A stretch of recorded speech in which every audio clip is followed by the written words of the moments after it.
Queridos amigos e queridos irmãos do Brasil, nós estamos dando continuidade ao nosso evangelho de ontem como parte do nosso encerramento aqui na Ásia Menor, especificamente em Istambul, na Turquia, agradecendo a Jesus mais uma vez por esta oportunidade, não esquecendo de afirmar e solicitar a vocês a análise que cada um deve fazer de tudo que recebeu durante esses 15 dias que estivemos juntos. Ontem nós vimos um projeto de Jesus, que a gente pode chamar de Jesus o Messias, porque essa palavra significa o verbo hebraico machar, que é ungir. Quando a gente diz Yeshua HaMashiach, é Jesus o ungido de Deus, porque a unção era feita pelos profetas.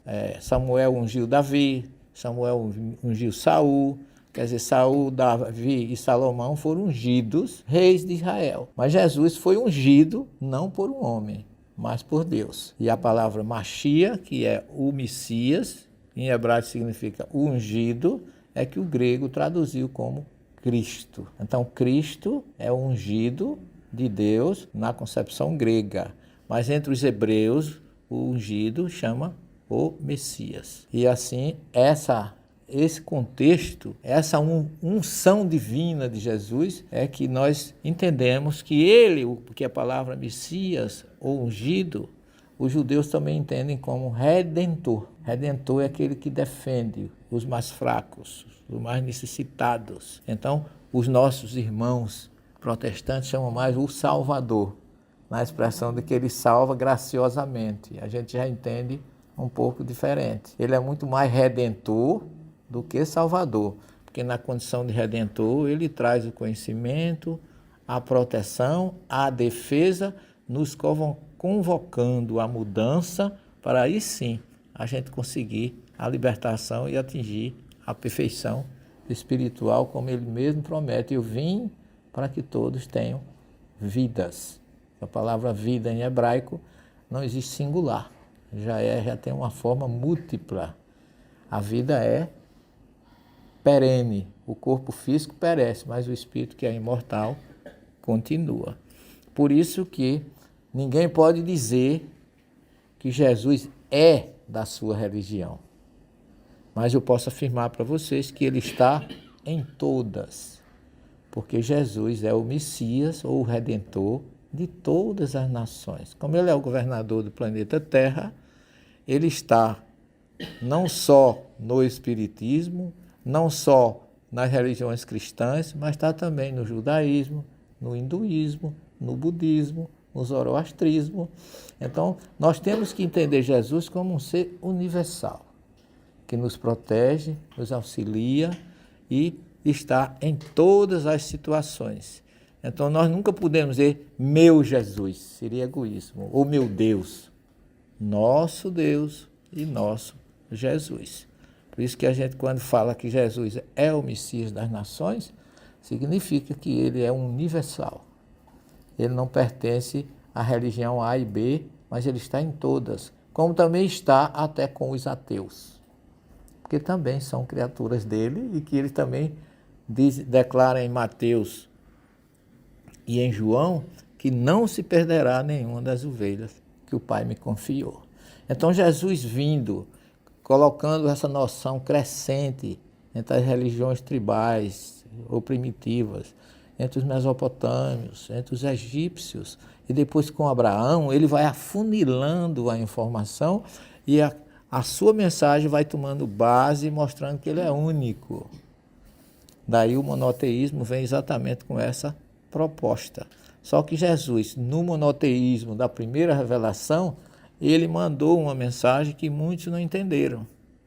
Entenderam como adotaram os princípios da lei de Talião, na primeira revelação, e o olho por olho, dente por dente, passou a ser entendido como uma revelação de vingança.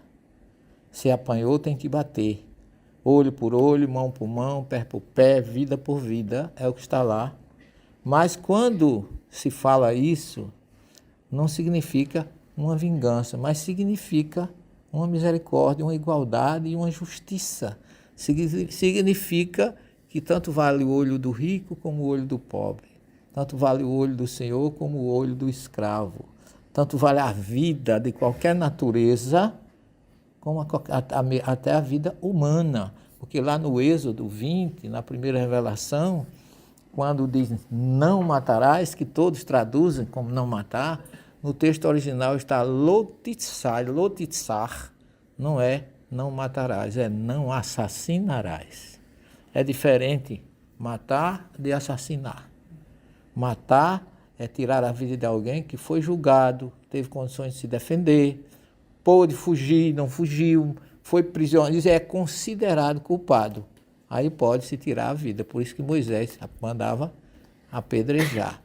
Não é que ele estivesse cometendo um assassinato, tá? A pessoa julgada, considerada culpada, podia ser punida.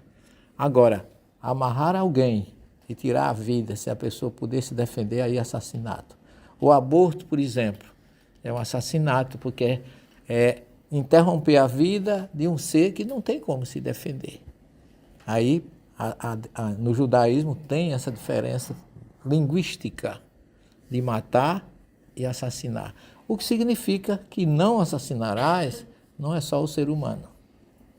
É o animal, é não poluir os rios, não destruir as florestas, porque você está contra a vida. Por isso que as pessoas perguntam se o Espiritismo é a favor ou contra o aborto. O Espiritismo não é contra nada, é a favor da vida. Quando você diz que é a favor da vida, você não está sendo contra absolutamente nada. Você está defendendo a vida em todos os prismas. A vida da floresta, a vida das águas, a vida das plantas, a vida dos animais e a vida humana, o que é uma coisa muito mais universal.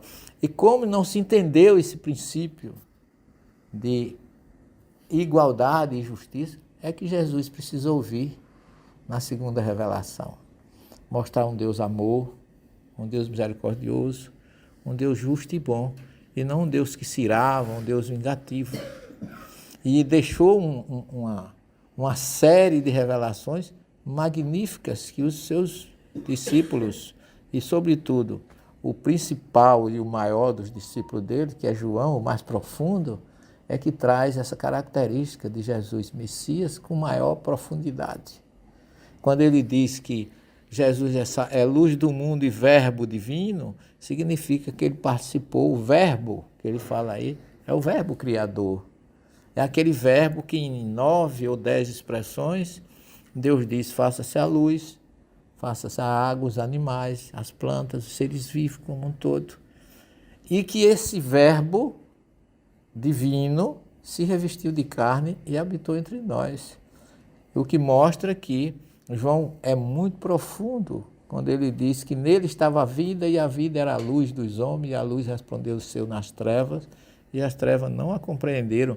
Veio para o que era seu e seus não receberam, porque não entenderam que ela era a verdadeira luz do mundo representado na figura de João, que foi o seu revelador.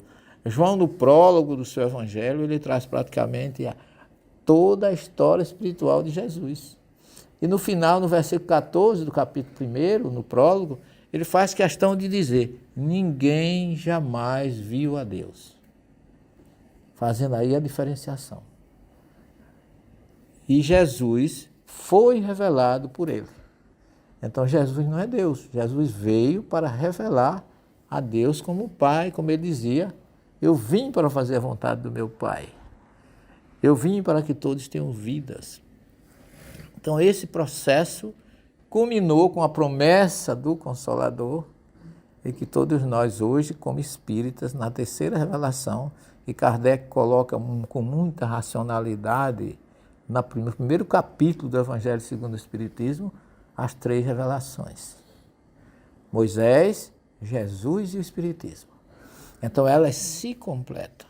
E a revelação espírita, ela é aquela que veio, segundo Kardec no Evangelho, e a questão 627 do Livro dos Espíritos, ela veio exatamente tornar palpável, o que até agora era mistério, levantar o véu e transformar o figurado naquilo que é real e pode ser compreensível de uma maneira fácil por todos nós.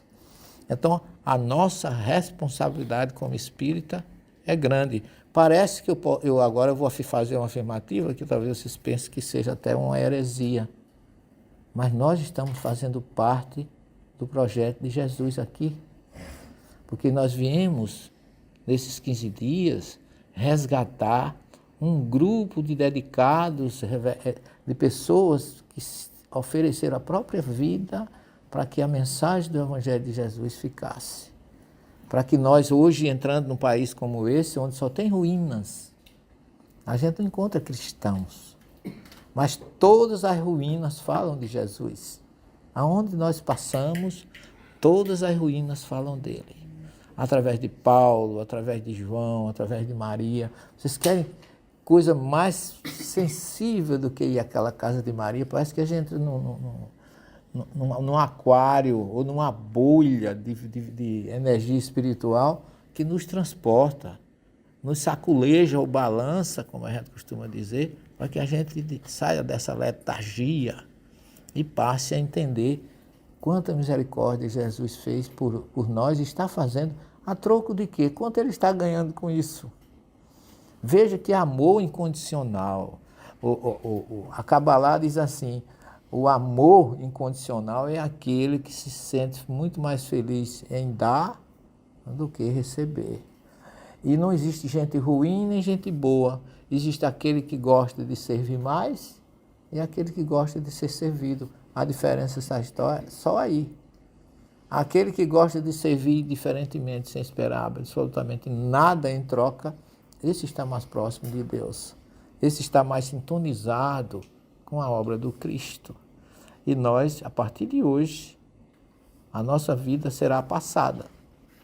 Amanhã a gente começa a dizer, estivemos na Turquia, visitamos de Antioquia até Istambul, 2.503 quilômetros nós viajamos nesse país, pessoal. Não parece, né?